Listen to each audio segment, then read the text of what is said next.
আবার নূরে মুজাসসাম হাবিবুল্লাহ হুজুর পাক ওনার এই যে নূর তাওর স্পর্শমূলক যে বিষয়গুলি, এগুলি নিয়ে তো চুচার। এটা মদিনা শরীফের রওজা শরীফের মাটি মোবারক পেল এই ফজিলতপূর্ণ, তো বাকিগুলি কি অফজিলতপূর্ণ?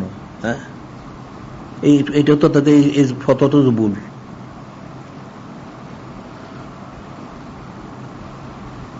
তারপরে দুনিয়ার এই যে মানুষের ইস্তেঞ্জা পান করলে সে কাফের হয়ে যায়। এখন নূরে মুজাসসাম ওনার যে কোনো জিনিস কেউ একবার জীবনে খাইতে পারে, তার জিন্দেগি কামিয়াব, এটা সর্বোচ্চ বেহেশতি হবে। এটার ফয়সালা কি? একটু দলিল দে।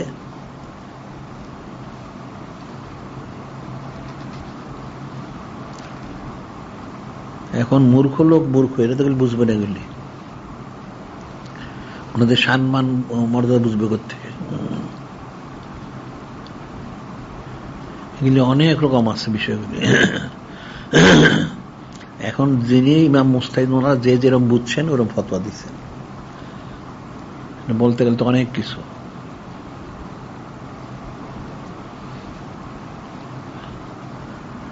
এখন যেমন নবী রাসূল আলাইহিস সালাম ওনাদের মাকাম আলাদা আছে, ঠিকই আছে।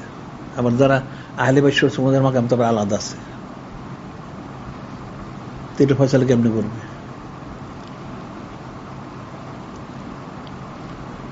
একটা হাদিস শরীফ আছে না, আবুল বাশার সুলতান সৃষ্টি করাইলো, তার উম্মুল বাশার সৃষ্টি করাইলো, ওনাদের অনেক ফজিলত।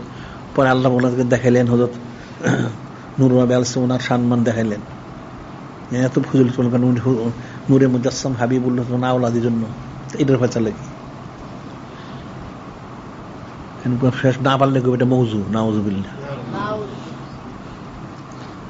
এগুলি তো এক একজনের এক একটা শান, এই মূর্খ লোক এগুলি বুঝবে না।